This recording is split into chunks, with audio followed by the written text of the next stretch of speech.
کم ہوتا ہے، کیونکہ خیر کے کاموں کو چھپانے کی ضرورت نہیں ہوتی۔ تو ہمارے سامنے سورہ مجادلہ کی آیت نمبر 7 ہے۔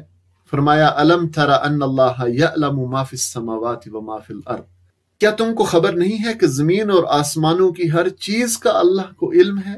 ما یکون من نجوى ثلاثة الا هو رابعهم، کبھی ایسا نہیں ہوتا کہ 3 آدمیوں میں سرگوشی ہو اور ان کے درمیان چوتھا اللہ نہ ہو۔ ثلاثہ الا هو رابعهم، یعنی 3 اگر سرگوشی کریں تو چوتھا اللہ ہے جو سن رہا ہے ان کی بات۔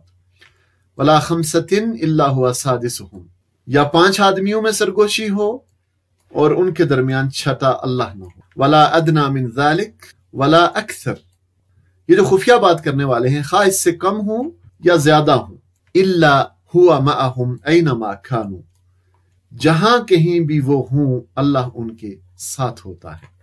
ثم ينبئهم بما عملوا یوم القیامہ، پھر قیامت کے روز وہ ان کو بتا دے گا کہ انہوں نے کیا کچھ کیا ہے۔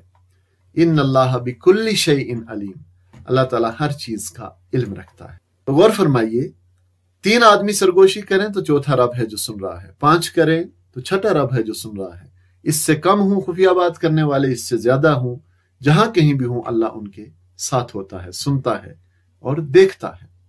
تو کہیں بھی ہوں، خلوت میں، جلوت میں، شہروں میں، جنگلوں صحراؤں میں، آبادیوں میں، بے آباد پہاڑوں بیابانوں میں، جہاں بھی ہوں اللہ سے چھپے نہیں رہ سکتے۔ اور ان آیات سے دراصل یہی سمجھانا مقصود ہے کہ انسان کسی وقت میں بھی کسی بھی حال میں اللہ سے چھپ نہیں سکتا، وہ کوئی بھی بات کرے اللہ اسے سن رہا ہوتا ہے۔ اور یہ کہ خواہ کیسے ہی محفوظ مقامات پر خفیہ مشورے کیے جائیں، لوگوں کی بات دنیا بھر سے چھپ سکتی ہے مگر اللہ سے نہیں چھپ سکتی۔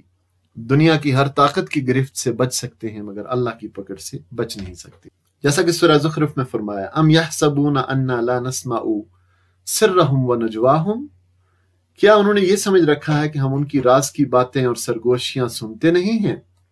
بلا، کیوں نہیں، ورسلنا لدیہم یکتبون، اور ہمارے فرشتے ان کے پاس ہی لکھ بھی رہے ہیں، یعنی ہم خود بھی سن رہے ہیں سب کچھ اور ساتھ میں فرشتے لکھ بھی رہے ہیں۔ سورہ رعد میں فرمایا سواء منکم من اسر القول ومن جہر بہ، تم میں سے کوئی شخص خواہ زور سے بات کرے یا آہستہ، اللہ کے لیے سوا ہے، برابر ہے، یکساں ہے۔ ومن هو مستخف باللیل وسارب بالنہار، اور کوئی رات کی تاریکی میں چھپا ہوا ہو یا دن کی روشنی میں چل رہا ہو، سواء، یہ اللہ کے لیے کیا ہے، یکساں ہے۔ کوئی اونچی آواز میں بات کرے، آہستہ بات کرے، رات کی تاریکی میں ہو، دن کی روشنی میں ہو، اللہ کے لیے سب یکساں ہے، ایک سا ہے۔ سورہ آل عمران میں فرمایا قل ان تخفوا ما فی صدورکم او تبدوہ، کہ نبی صلی اللہ علیہ وسلم ان لوگوں کو خبردار کر دیجئے کہ تمہارے دلوں میں جو کچھ ہے اسے خواہ تم چھپاؤ یا ظاہر کرو، یعلمہ اللہ، اللہ بہرحال اسے جانتا ہے۔ سورہ ملک میں فرمایا وَأَسِرُّوا قَوْلَكُمْ أَوْ اجْهَرُوا بِهِ، تم خواہ چپکے سے بات کرو یا اونچی آواز سے، اللہ کے لیے یکساں ہے۔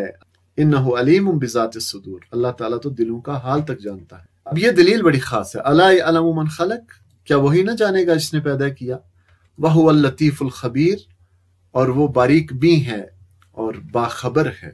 سورہ قاف میں فرمایا وَلَقَدْ خَلَقْنَا الْإِنسَانَ وَنَعْلَمُ مَا تُوَسْوِسُ بِهِ نَفْسُهُ، ہم نے انسان کو پیدا کیا اور اس کے دل میں ابھرنے والے وسوسوں تک کو ہم جانتے ہیں۔ وَنَحْنُ أَقْرَبُ إِلَيْهِ مِنْ حَبْلِ الْوَرِيدِ، اور ہم اس کی رگ گردن سے بھی زیادہ اس سے قریب ہیں۔ نبی صلی اللہ علیہ وسلم نے فرمایا کہ اللہ تعالیٰ نے میری امت سے دل میں گزرنے والے خیالات کو معاف کر دیا، یعنی ان پر گرفت نہیں فرمائے گا جب تک کہ وہ زبان سے ان کا اظہار اور ان پر عمل نہ کریں۔ یعنی اللہ تعالیٰ جانتا تو ہے دلوں کی باتوں کو، دل کے خیالات کو، لیکن اس پر گرفت نہیں کرتا جب تک کہ وہ عمل میں نہ لائے جائیں یا ان کا زبان سے اظہار نہ کیا جائے۔ اور اللہ کی یہ قربت یہ اس کے اللہ کے علم اور اللہ کی قدرت کے لحاظ سے ہے۔ اور جیسا کہ ہم نے پہلے پڑھا الا یعلم من خلق، کیا وہی نہ جانے گا جس نے پیدا کیا، یعنی جس نے بنایا ہے وہ نہیں جانے گا۔ آپ کا کیا خیال ہے کہ ایک کمپنی اگر ایک گاڑی بناتی ہے، ایک جہاز بناتی ہے، تو ان کمپنی والوں کو پتہ نہیں ہوتا اس کے اندر کون کون سے پرزے لگے ہوئے ہیں، کیا کچھ ہے؟ تو اللہ تعالیٰ جس نے انسان کو پیدا کیا ہے وہ اسے جانتا ہے اور اس کے دل میں ابھرنے والے خیالات تک کو جانتا ہے۔ تو اگر دل اور اس میں آنے والے خیالات کو جانتا ہے تو رگے جان یا رگے گردن یا شہرک جو ہے وہ تو گلے کے سامنے کی طرف ہوتی ہے، وہ تو دل سے کافی دور ہے۔ تو اس لحاظ سے اللہ تعالیٰ رگے جان سے بھی زیادہ قریب ہے، کیونکہ دل کی باتوں کو بھی جانتا ہے۔ یہ ذہن میں رکھیں کہ اللہ تعالیٰ کی یہ قربت اس کے علم اور اس کی قدرت کے لحاظ سے ہے، کیونکہ اللہ کی ذات تو آسمانوں میں ہے، جیسا قرآن میں فرمایا وہ من فی السماء، وہ جو آسمانوں میں ہے، لیکن اپنے علم سے، اپنی قدرت سے وہ ہمیں اس طرح جانتا ہے، ہماری ہر بات کو سنتا ہے اور ہمیں ہر حال میں دیکھتا ہے اور ہمارے ساتھ ہوتا ہے۔ اور پھر یہ بات کہ اللہ تعالیٰ غلطی نہیں کرتا، بھولتا نہیں ہے، لا یضل ربی ولا ینسا، میرا رب نہ چوکتا ہے نہ بھولتا ہے، نہیں یعنی غلطی نہیں کرتا۔ وما کان ربک نسیا، اور تمہارا رب بھولنے والا نہیں ہے۔ انسان تو بھول جاتے ہیں لیکن اللہ بھولتا نہیں ہے، جیسا سورہ مجادلہ میں فرمایا گیا یوم یبعثہم اللہ جمیعا فینبئہم بما عملوا، جب اللہ ان سب کو زندہ کر کے اٹھائے گا تو انہیں بتا دے گا کہ وہ کیا کچھ کر کے آئے ہیں۔ احصاہ اللہ ونسوہ، وہ تو بھول گئے ہیں لیکن اللہ نے ان کا سب کیا دھرا گن گن کر محفوظ کر رکھا ہے۔ واللہ علی کل شیء شہید، اور اللہ ایک ایک چیز پر شاہد ہے۔ یعنی دیکھیں اللہ تعالیٰ قیامت کی دن کا بادشاہ ہے، جج ہے، اور ساتھ میں وہ ہر معاملے کا پہلا گواہ بھی ہے۔ یعنی وہ ایسا جج نہیں ہے کہ جسے علم نہ ہو کہ حقیقت کیا ہے اور جھوٹ کیا ہے، وہ خود ہر چیز کا شاہد ہے۔ یہ قیامت کی عدالت تو صرف اس لیے لگائی جائے گی کہ انصاف کے تقاضے پورے کیے جائیں اور گواہیاں پیش کی جائیں۔ تو انسان بھول جاتے ہیں مگر اللہ بھولتا نہیں ہے۔ اللہ کے ہاں انسان کا ہر عمل ریکارڈ ہو چکا ہے، اس شخص نے کب کہاں کیا حرکت کی، اس حرکت کے بعد اس کا اپنا رد عمل کیا تھا، اس کے کیا نتائج، کہاں کہاں کس کس شکل میں برآمد ہوئے، سب کچھ اللہ کے ہاں ریکارڈڈ ہے، لکھا ہوا ہے، اور پھر اللہ تعالیٰ خود بھی ہر چیز پر گواہ ہے۔ تو سورہ کہف میں ہمیں یہ ملتا ہے کہ جب یہ نامہ اعمال جب سامنے رکھ دیا جائے گا، اس وقت تم دیکھو گے کہ مجرم لوگ اپنی کتاب زندگی کے اندراجات سے ڈر رہے ہوں گے۔ وَيَقُولُونَ، اور کہہ رہے ہوں گے یا ویلتنا، ہائے ہماری تباہی، کمبختی، ما لِهَذَا الْكِتَابِ لَا يُغَادِرُ صَغِيرَةً وَلَا كَبِيرَةً إِلَّا أَحْصَاهَا، یہ کیسی کتاب ہے کہ ہماری کوئی چھوٹی بڑی حرکت ایسی نہیں جو اس میں درج ہونے سے رہ گئی ہو۔ وَوَجَدُوا مَا عَمِلُوا حَاضِرًا، اور جو کچھ انہوں نے کیا تھا اپنے سامنے سب حاضر پائیں گے۔ وَلَا يَظْلِمُ رَبُّكَ أَحَدًا، اور تیرا رب کسی پر ذرا بھی ظلم نہ کرے گا۔ تو اپنا گمان اللہ کے بارے میں درست کر لیجئے کہ اللہ سب سنتا ہے، سب دیکھتا ہے۔ اللہ علی کل شیء شہید، اور اللہ تعالیٰ ہر چیز پر گواہ بھی ہے۔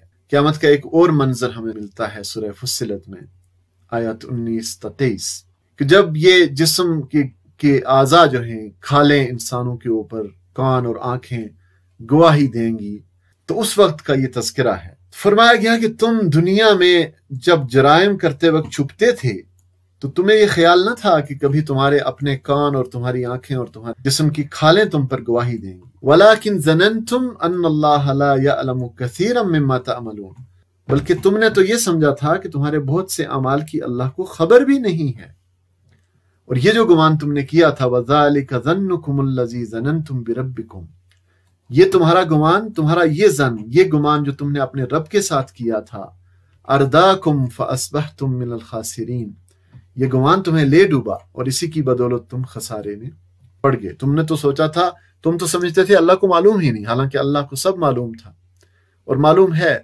اور اللہ نے ساتھ میں ریکارڈ بھی مرتب کروایا ہوا ہے، اور تمہیں اللہ کے سامنے جا کے اپنے سارے اعمال کی جواب دہی کرنی ہے۔ اللہ تعالیٰ سب کچھ سنتا ہے اور دیکھتا ہے۔ اللہ تعالیٰ سے ہم کہیں بھی کسی بھی حال میں چھپے ہوئے نہیں ہیں، اور ہمیں ایک دن اللہ کے سامنے پیش ہو کے اپنے اعمال کی جواب دہی کرنی ہے۔ اللہ اس دن ہمیں ناکام نہ کرے، اور اللہ تعالیٰ ہمیں اس حال میں زندگی گزارنے کی توفیق دے کہ ہمیں ہر لمحہ یہ احساس ہو کہ اللہ ہمیں دیکھ رہا ہے، ہمیں سن رہا ہے، ہمارے ہر عمل سے باخبر ہے، ہم اللہ سے غافل نہ ہوں تاکہ ہم آخرت کے لیے تیاری کر سکیں۔ آمین ثم آمین۔